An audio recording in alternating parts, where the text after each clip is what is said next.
Haters motivate me. Because when they talking about me, that means I'm doing something.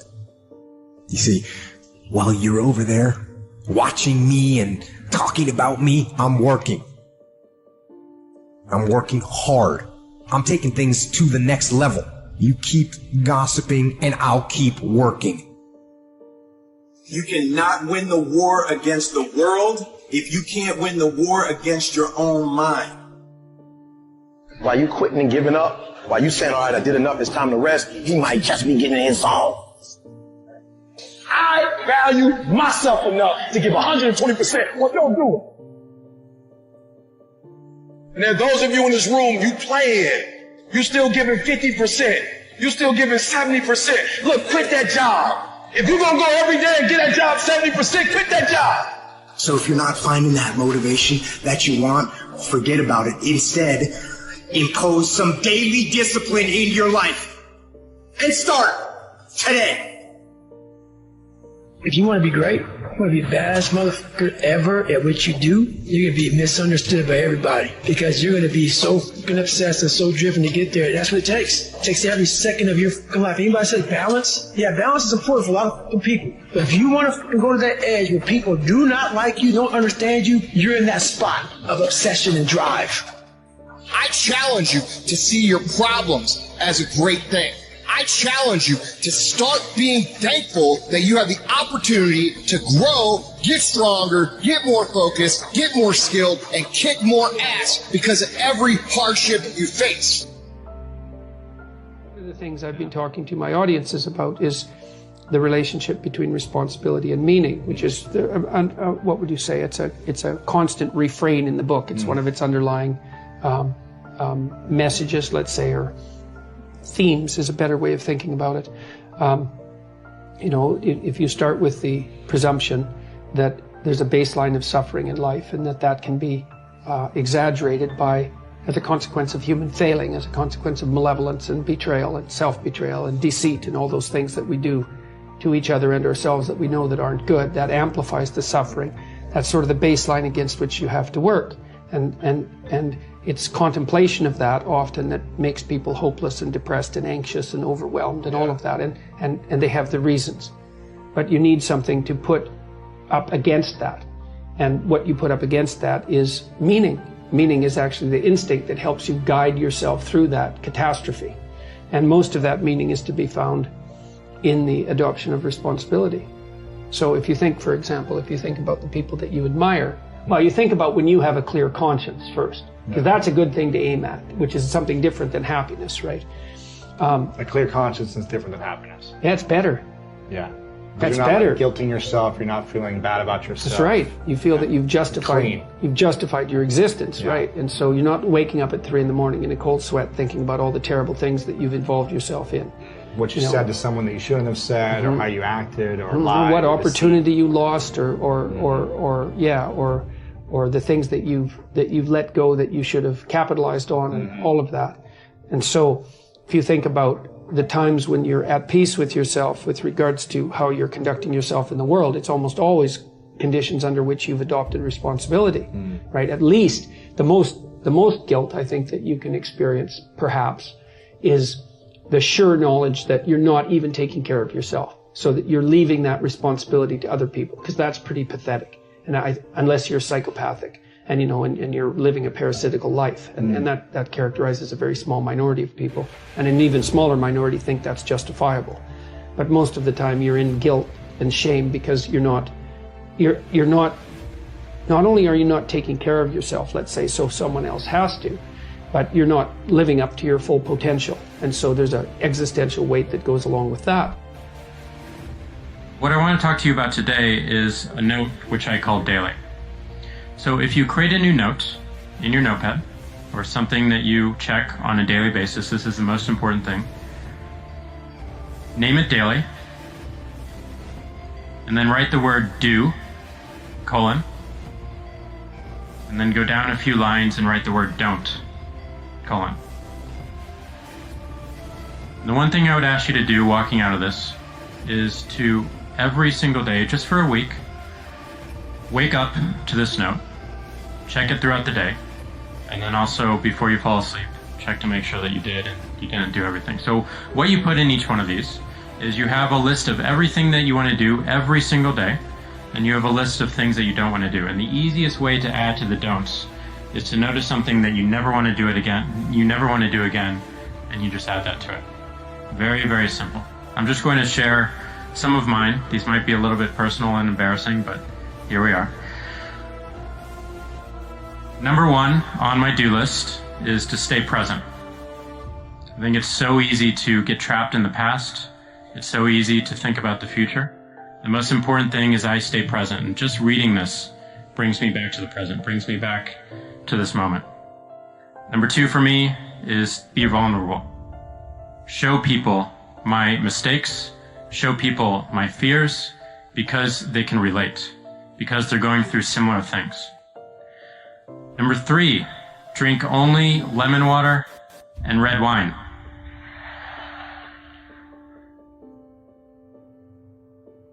Great red wine is a great modifier for it. This goes with one of my don't, which is don't drink hard liquor or beer on weekdays. Number three is 6 sets of 20 squats and push-ups throughout the day. I just have to do them every day.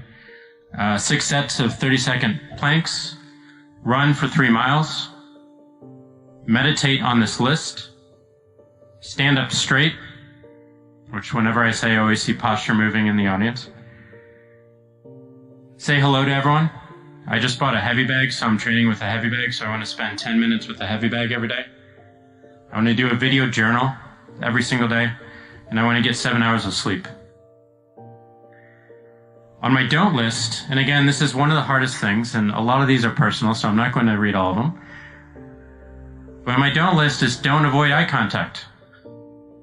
Don't be late. Don't set expectations for someone and not meet them. Don't eat sugar. I'm on the paleo diet, so don't eat wheat, lentils, or dairy. And then, of course, don't drink hard liquor or beer on the weekdays. So this list, while it sounds very, very simple, has been fundamental in establishing patterns for myself. And it's something that I do check every single morning. I check throughout the day, and I check right before I go to bed. And I make sure that I check everything off and go through it. And I've given it to our companies. I've given it to a number of students that I've talked to as we've gone to schools and recruiting.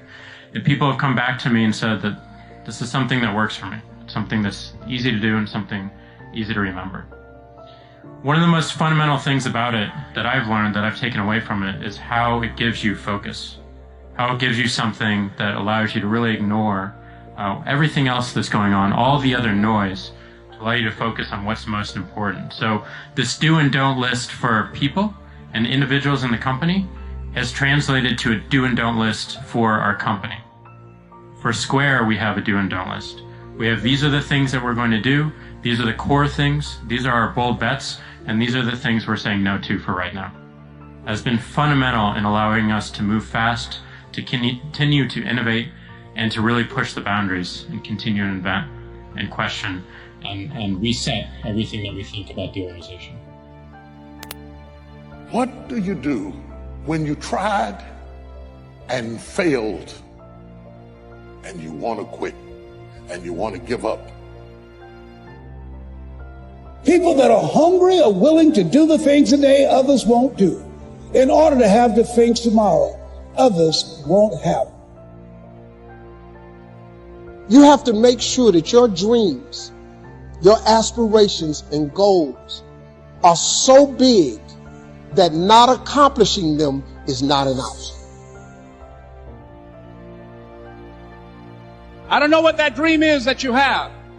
I don't care how disappointing it might have been as you've been working toward that dream. That dream that you're holding in your mind, that it's possible.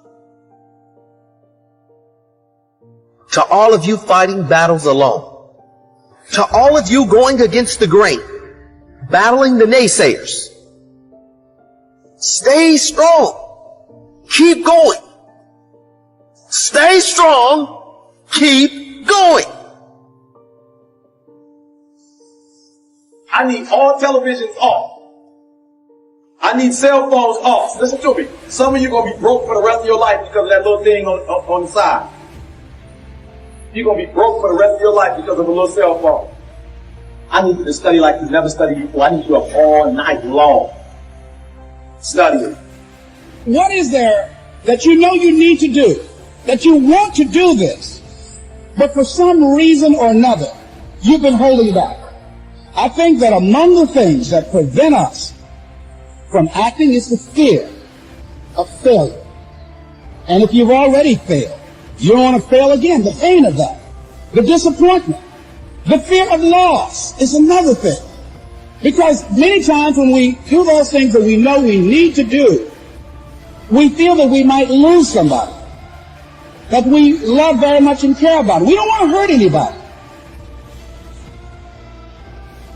I'm going to tell you something that every successful person has to do, including you. Believe it or not, every successful person in this world has jumped. As Karl von Clausewitz said, pursue one great, decisive aim with force and determination. When people tell you can never get done, you stop dreaming and you go back to knowledge. Find that thing that makes you come alive. Focus on it. Everything around you, the opportunities, the fact that you're alive. And we've all had experiences where we were working on something and we knew it was possible. And we did those things that were necessary to bring it into reality. We took the responsibility to make it happen. Other people couldn't see it. A lot of people didn't believe it. You were attacked. You were criticized. It has nothing to do with opportunity. You've been given opportunity. The problem is you're not operating in your greatness in that opportunity. So that's why you stuck on that particular level. People were opposing you, but you kept on doing it. It was hard, it was rough, it was difficult, but to you it was worth it. And eventually you got to a level you know, can nothing stop me now. Anything you're struggling to try to accomplish, whether it's health or love or relationships, whatever it is, if you're struggling, it represents a simple fact.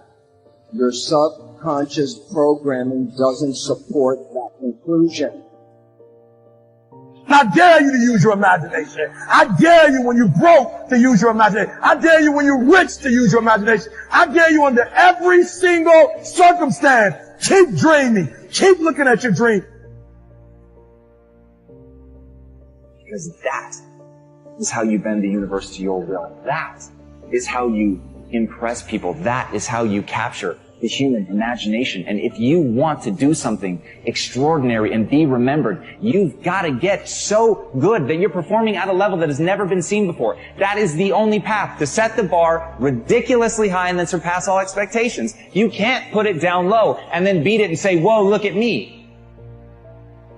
We say that in zero-based thinking, you ask this question: is there anything that I am doing today that, knowing what I now know, I wouldn't get into again today if I had to do it over? We call this a QUINK analysis.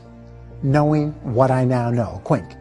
In times of rapid change, there are always areas in your personal and business life that, knowing what you now know, you wouldn't get into again today if you had to do them over.